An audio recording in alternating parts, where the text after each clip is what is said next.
주님 안에 깃들어 있는 평강과 은혜가 오늘 신기천교회 오정숙 목사님 그리고 당회 그리고 오늘 헌신을 다짐하는 제1, 2 여전도회 회원들과 또 함께 예배하는 모든 성도들 위해 함께 하시기를 주님의 이름으로 축원드립니다.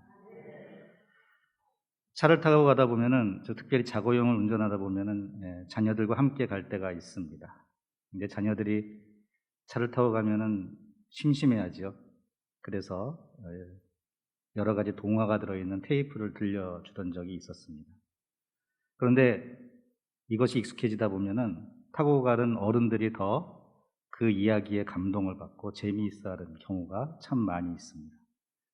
나중에는 거기에 나오는 성대모사, 성우들의 그 묘사를 따라하는 그런 경우가 있는데요.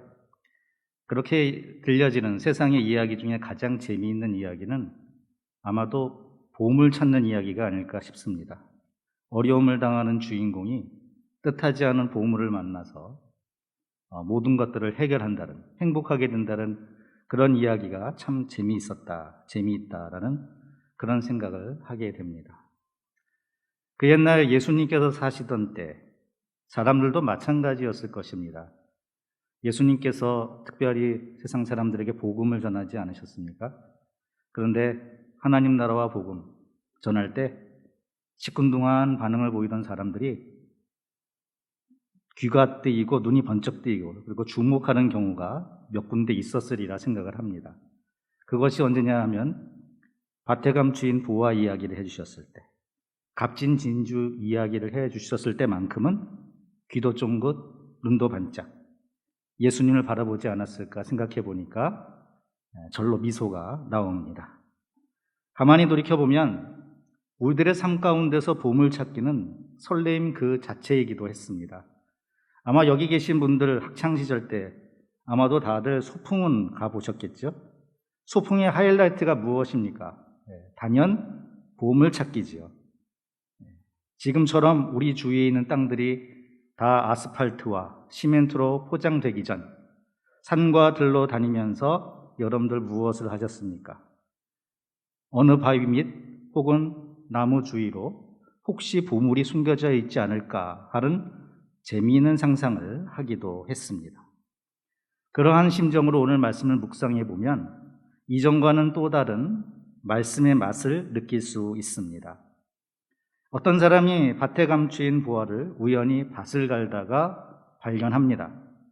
그는 누가 볼세라 잘 감추어 두고 기뻐하며 돌아가서 자기 소유를 다 팔아 그 밭을 사서 그 속에 숨겨져 있던 보물을 차지합니다.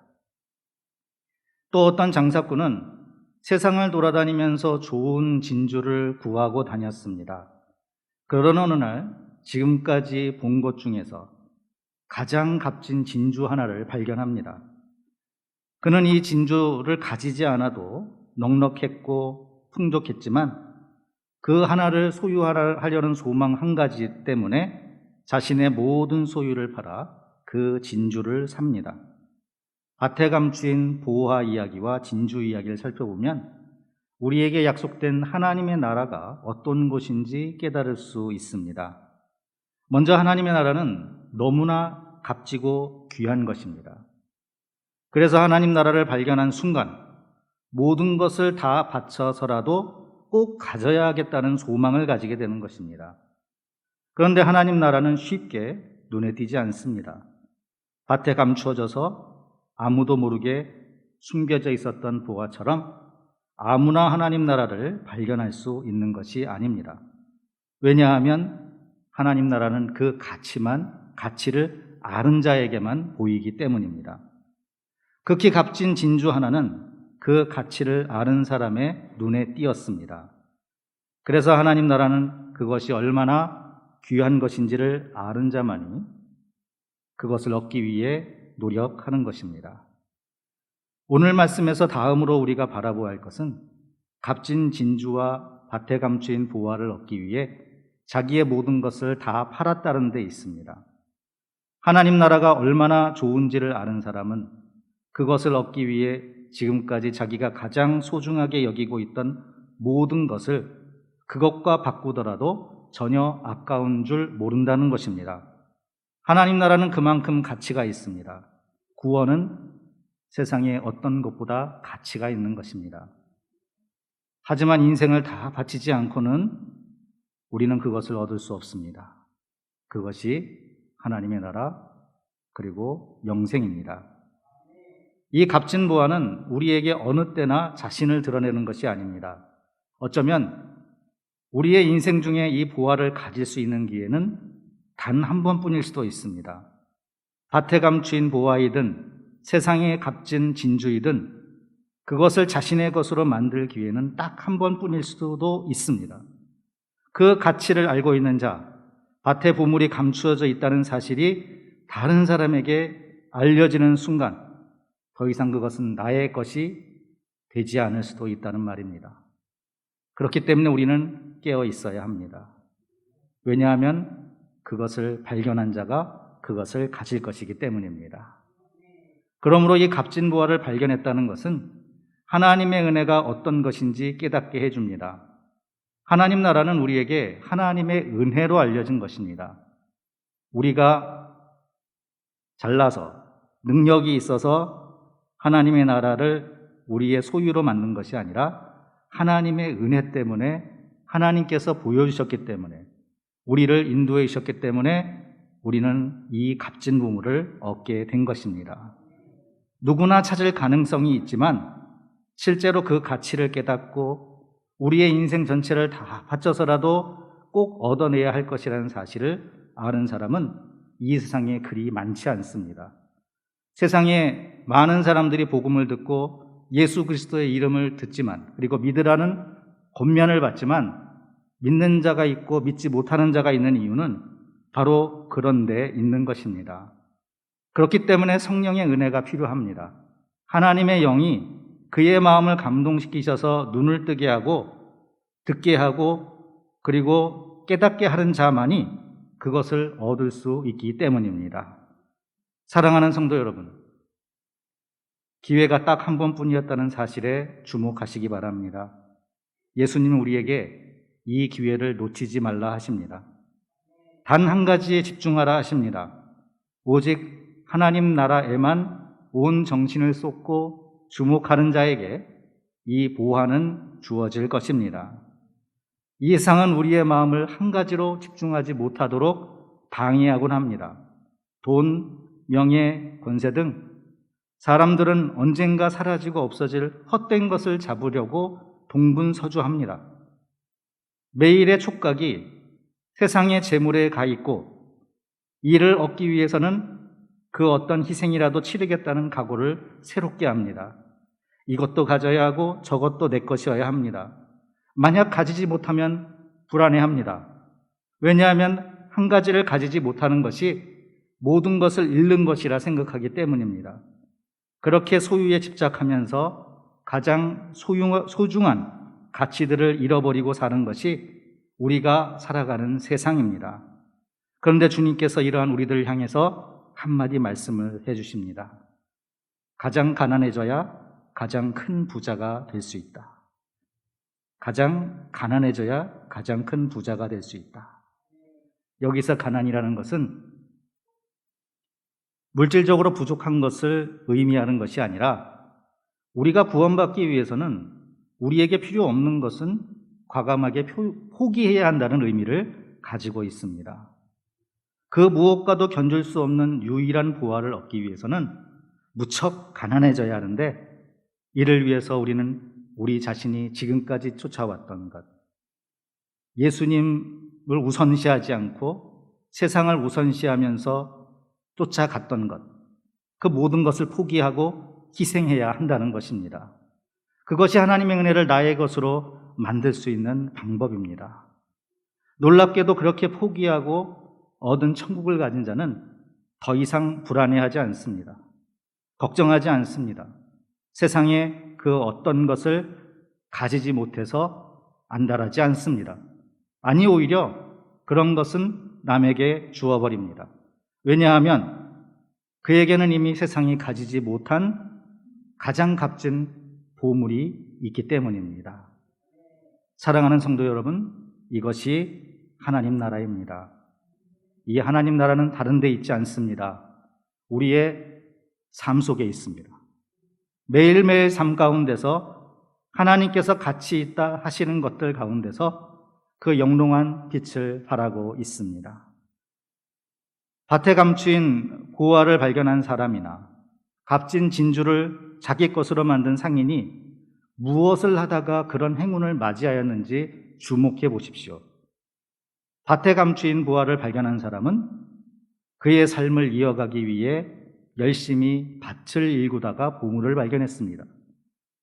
그런데 그 밭이 자기 것이 아니었죠. 세상에 하나밖에 없는 값진 진주를 발견한 상인은 자신의 직업대로 여러 가지 물건을 비교하고 팔기 위해서 시장을 돌아다니며 열심히 일을 하다가 이 진주를 발견하고 얻을 수 있었습니다. 그러므로 하나님의 나라는 다른 데 있는 것이 아닙니다. 우리와 함께 있습니다. 그래서 주님은 우리에게 우리 자신과 함께 있는 주님께서 숨겨놓은 보물에 주목하라 말씀하십니다. 우리 안에 이미 하나님께서 하나님 나라의 씨앗을 심겨두셨습니다. 그것은 세상의 그 어떤 것으로도 자라게 할 수 없습니다. 하나님께서 주시는 은혜의 자양분만이 그것을 자라게 하고 열매 맺게 할 수 있습니다. 하나님께서는 그것이야말로 우리에게 주신 가장 큰 보화라 하십니다. 그러므로 우리는 우리와 함께 있고 우리의 일상생활에 감추어져 있는 그 보물을 발견하는 사람이 되어야 하는 것입니다. 출애굽기를 보면 모세가 하나님을 만나는 장면이 나오죠.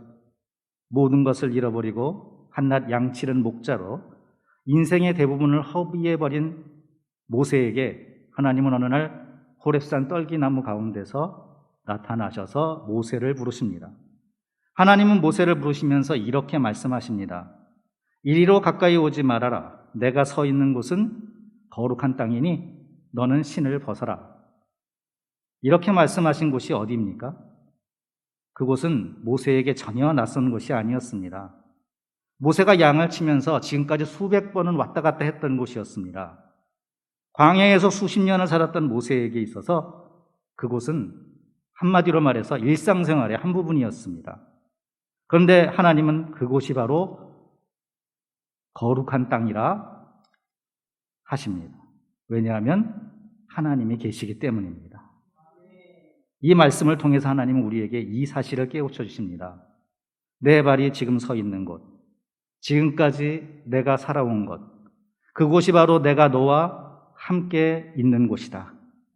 나는 너가 지나가는 길목을 지키고 있었고 때가 될 때까지 너를 기다리고 있었고 너와 함께 했고 그리고 너를 지켜보고 있었다. 이제 나를 만날 때이다. 이것이 모세에게 하신 말씀이고 바로 지금 우리에게 해주시는 말씀입니다. 성도 여러분, 하나님은 다른 데 계시지 않습니다. 바로 지금 여러분과 함께하고 계십니다. 성경 말씀 중에 가장 은혜로운 말씀이 뭐냐? 임마누엘입니다. 하나님이 우리와 함께 계십니다. 여러분의 삶 가운데 계십니다. 여러분의 삶을 지켜보고 어떻게든 하나님 나라 자녀답게 살기를 원하시면서 끊임없이 지금도 말씀하고 계십니다. 귀를 기울이십시오. 눈을 들어 주님을 바라보시길 바랍니다. 예수님은 처음 공생애를 시작하시면서 이렇게 말씀하셨습니다. 하나님 나라가 가까이 왔으니 회개하고 복음을 믿어라. 주님의 은혜로 말미암아 하나님 나라가 우리에게 나타난 바 되었습니다. 그러므로 어서 찾으라, 발견하라 하십니다. 그러니 우리는 믿어야 합니다. 예수를 믿어야 그것이 보입니다. 오직 예수를 믿어야 하나님 나라가 놀라운 보물임을 알게 되고 얻을 수 있습니다. 개인적으로 지금까지 있어 왔던 보물찾기, 저에게는 참으로 큰 벽이었습니다. 다른 사람들의 눈에는 그렇게도 쉽게 보이는 것이 제 눈에는 보이지 않았기 때문입니다. 세상에서 보물찾기는 그렇게 쉽지 않습니다. 찾기 어렵게 만들어 놓았기 때문입니다. 하지만 우리가 믿는 주님은 그렇지 않습니다. 우리를 위하여 보물을 숨겨 두셨습니다. 하나님은 우리들 속에 진귀한 보물을 숨겨 두셨습니다. 그런데 아주 쉽게 찾도록 만들어 두셨습니다. 어쩌면 여기 있다고 독특한 표시까지 해 두시고 여기 있다 알려주시기까지 합니다. 문제는 우리에게 있습니다. 처음부터 그랬던 것은 아닌데 세상을 살아가면서 보화가 묻혀있는 부분 위로 포장을 하고 물건을 쌓아두고 세상에 헛된 건물들을 지어서 점점 더 파기 힘들어 버리게 만든 것입니다. 세상의 세월의 두께만큼 쌓인 욕심과 교만, 그리고 세상을 향한 동경의 먼지와 잡동사니들을 이제 하나씩 제거해야 합니다. 그렇게 한다면 우리는 하나님께서 우리를 위해 얼마나 큰 보화를 준비해 놓으셨는지를 발견하게 될 것입니다. 이 보화를 발견하는 순간 우리에게 어떤 일이 일어날지 알 수 없습니다. 놀라운 생명력과 기쁨, 변화가 우리 가운데 있을 것입니다. 더 이상 바깥의 화려한 치장에는 관심을 가지지 않게 될 것입니다. 왜냐하면 성령께서 내 안에 계실 것이기 때문입니다. 사랑하는 성도 여러분, 이것 한 가지를 잊지 마십시오. 하나님 나라는 바로 여러분과 함께 있습니다. 먼저 여러분과 함께 있는 하나님 나라를 발견하시길 바랍니다. 그리고 나서 세상을 바라보십시오. 그러면 세상이 달라 보일 것입니다. 여러분과 함께 계시는 예수님을 발견한다면 세상이 달리 보일 것입니다. 무엇이 옳고 무엇이 그른지, 무엇이 가치 있고 무엇이 쓸데없는 것인지 분별할 수 있게 될 것입니다. 그렇게 된다면 놀라운 영적인 기쁨이 충만하게 될 것이고 여러분의 삶에 하늘 광채가 비추일 것이요 온통 하나님 주님의 영광이 여러분의 인생을 수놓게 될 것입니다. 어쩌면 주님께서는 우리가 보화를 찾지 못하는 것이 안타까워서 지금도 우리를 위하여 한없는 탄식으로 간구하고 계실지도 모를 일입니다. 때때로는 우리에게 어려움을 허락하실 수도 있습니다. 인생을 자기 뜻대로 살지 못하게 가로막고 있는 것은 어쩌면 세상이 아니라 하나님이실 수도 있다는 생각을 하게 됩니다. 왜냐하면 그리로 가면 안 되기 때문입니다. 하나님께서 한번 택하신 백성은 그리로 가면 안 되는데 자꾸만 그리로 가기 때문에 하나님께서 안 된다라고 그렇게 막으실 수도 있다는 말입니다. 우리를 너무나 사랑하셔서 하나밖에 없는 아들을 보내신 하나님 아버지는 오직 한 가지에 놀랍도록 집중하시는 분이십니다. 그 오직 한 가지가 무엇인지 아십니까? 바로 여러분입니다. 여러분 한 분 한 분의 영혼을 너무나 사랑하셔서 잃고 싶지 않으셔서 어떻게든 자신이 심어놓으신 보화를 발견하고 누리기를 이상 그 누구보다 원하신다는 말입니다. 그래서 때로는 고난과 시련으로 시험하시기도 하고 좌절을 준비하시기도 하십니다. 쓰라림의 양약을 발라 우리 안에 굶어 터진 고름과 인생의 질병, 영혼의 질병을 치유해 주시고자 하십니다. 그러한 하나님의 인도하심에 무릎 꿇고 모든 것 내려놓고 순종하는 자는 비로소 인생의 보화를 발견하게 될 것입니다. 그러니 이제 여러분 안에 있는 숨겨진 보화를 찾아내시길 바랍니다. 그 보화가 어디에 있을까요? 우리 안에 있죠. 그리고 신기촌 교회에 있습니다. 여러분이 섬기는 이 교회가 바로 하나님께서 숨겨놓으신 그 보화가 있는 곳입니다. 지금 이 시간 우리는 제1, 2 여전도의 헌신 예배를 드리고 있습니다. 우리에게 하나님은 하나님을 찾고 만날 수 있도록 여러 가지 직분을 허락해 주셨습니다. 여기 계신 우리의 제1, 제2 여전도 회원들은 아마도 이 교회를 위하여 열심히 헌신하시는 분들이 것입니다. 그런데 여러분들에게 주신 섬김의 자리가 있죠. 그것이 교사일 수도 있고 주방봉사일 수도 있고 교회를 청소하는 섬김일 수도 있고 전도하는 일일 수도 있습니다. 어느 것 하나 소중하지 않은 것이 없습니다. 이러한 교회를 향한 헌신은 결코 헛되지 않을 것입니다. 왜냐하면 여러분의 헌신을 하나님께서 귀하게 여기실 것이기 때문입니다. 여러분의 섬김이 때로는 잘 드러낼 때도 있지만 대부분 드러나지 않습니다. 아무도 모를 때가 더 많지요. 잘 알아주지 못할 때도 많이 있고요. 여러분들이 헌신할 때 때로는 여러분들의 마음이 조금 상할 때도 있을 것입니다. 그러나 이것 한 가지를 잊지 마시기 바랍니다. 하나님은 여러분들의 수고를 너무나 잘 알고 계십니다. 그러므로 늘 깨어있어 기도하면서 더욱 믿음으로 승리하는 삶이 되시길 바랍니다. 그리하여 교회의 덕이 되고 많은 이들에게 신앙의 모범이 되는 여러분들이 되시길 바랍니다. 아무개 권사님, 아무개 집사님, 이 신앙이 최고야 라는 그런 칭찬을 받는 우리 여전도 회원들 되시기를 바랍니다. 여러분들이 찾아야 할 값진 보화가 숨겨져 있다면 여러분들이 섬기는 자리일 것입니다. 그곳에서 하나님은 여러분과 만나고 계십니다. 여러분이 신을 벗고 서야 할 자리가 바로 그곳입니다. 그러므로 힘써 여러분의 자리를 지키십시오. 그리고 그 자리를 채우십시오. 믿음으로 함께하며 한마음 한뜻으로 협력하여 선을 이루십시오. 예수님과 함께 겸손한 마음으로 하나님의 은혜를 여러분들 마음에 마음껏 담아 가십시오. 그러한 열심이 주님께 기쁨이 되고 또한 여러분들 마음에 큰 복이 될 것입니다.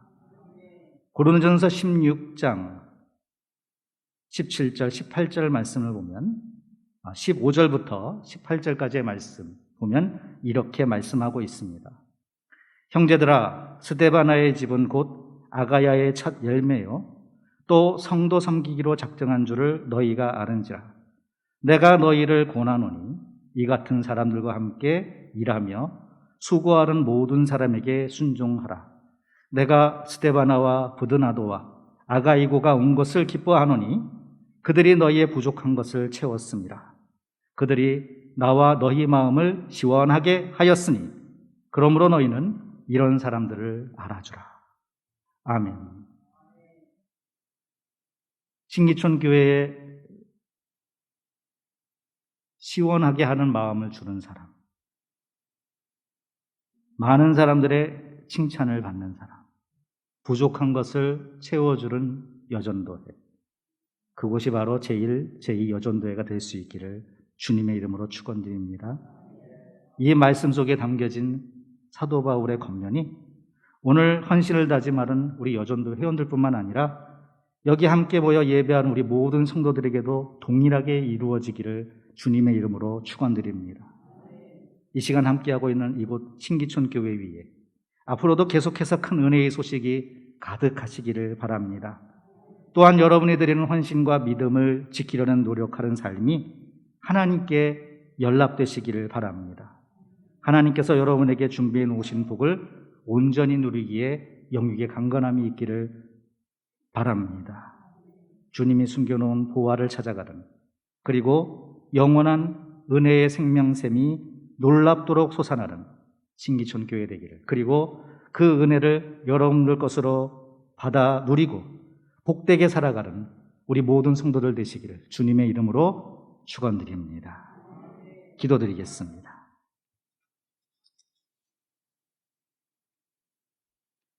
만복의 근원이신 하나님 아버지, 하나님께서는 우리에게 복을 주시기 위해 준비하시지만 우리가 지혜롭지 못하고 우리가 연약하고 그리고 세상에 여러 가지 장애물로 인하여서 하나님의 그 큰 보화를 발견하지 못할 때가 있었습니다. 그러나 이제 주님의 말씀에 순종하기를 원합니다. 그리고 눈을 열어 주를 바라보게 하옵소서. 우리에게 허락하신 그 은혜를 우리의 것으로 받아 누리는 우리들이 될 수 있도록 인도하여 주시옵소서. 특별히 헌신을 다짐하는 제1, 제2 여전도 회원들, 주님께서 영육간의 강건함을 더하시고 복되게 하여 주옵소서. 주님을 섬길 때에 그 섬김이 하나님께는 영광이요 함께하는 모든 교회 성도들에게는 큰 기쁨이 될 수 있도록 주님 인도하여 주시옵소서. 우리에게 구원의 은혜를 허락하신 예수 그리스도의 이름으로 기도드리옵나이다. 아멘.